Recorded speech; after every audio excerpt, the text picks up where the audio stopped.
కూటమి ప్రభుత్వంతో రాష్ట్ర వ్యాప్తంగా దళిత గిరిజనుల జీవితాల్లో చీకట్లు అలుపుకుంటున్నాయని వైఎస్ఆర్సీపీ రాష్ట్ర అధికార ప్రతినిధి జూపూడి ప్రభాకర్ రావు ఆక్షేపించారు. ఆయన వైఎస్ఆర్సీపీ కేంద్ర కార్యాలయంలో మాట్లాడుతూ ప్రభుత్వమే ఎస్సీ ఎస్టీ కాలనీలో విద్యుత్ కనెక్షన్లు కట్ చేస్తుందని ఆగ్రహం వ్యక్తం చేశారు. ఎస్సీ ఎస్టీ కాలనీలోని ఇళ్లలో నెలకు 100 యూనిట్లలోపు విద్యుత్ వాడినా బిల్లులు చెల్లించాల్సిందేనంటూ హుకుం జారీ చేయడం దారుణమని ఆయన మండిపడ్డారు. ప్రభుత్వమే ఆ ధర్నంతా భరించి సబ్సిడీ ఇచ్చినటువంటి నేపథ్యం జగన్మోహన్ రెడ్డి గారి ప్రభుత్వంలో 5 సంవత్సరాలు హాయిగా కరెంటుతోటి ఫ్యాన్ వేసుకొని ఫ్రిడ్జ్ వాడుకొని లిమిటెడ్గా 200 యూనిట్లు దాటకుండా చాలా జాగ్రత్తగా ఉన్నటువంటి కుటుంబాలు ఈ రాష్ట్రంలో నాకు తెలిసి దాదాపు ఒక 20 లక్షల దాకా కనపడుతున్నాయి. 20 లక్షల కుటుంబాలు.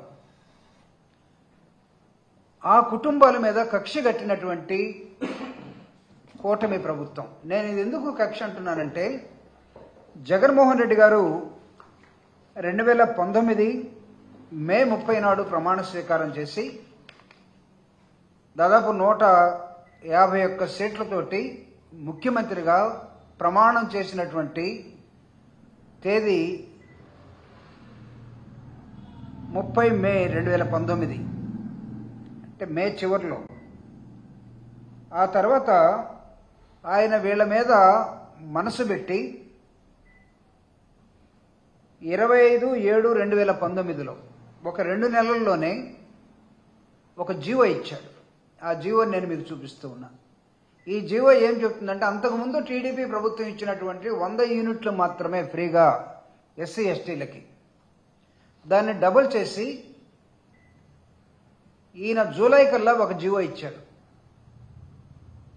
ఈ జీవో ఇస్తూ జీవోలో ఏం చెప్పాడంటే, డిస్కమ్లకి or managing director, power sector and the power minister, CS and all the concern power people, వాళ్ళకి జీవో ఎస్సీ ఎస్టీల దగ్గర 200 యూనిట్లు దాకా వాడుకుంటే వాళ్ళందరూ కూడా ఫ్రీ ఛార్జెస్.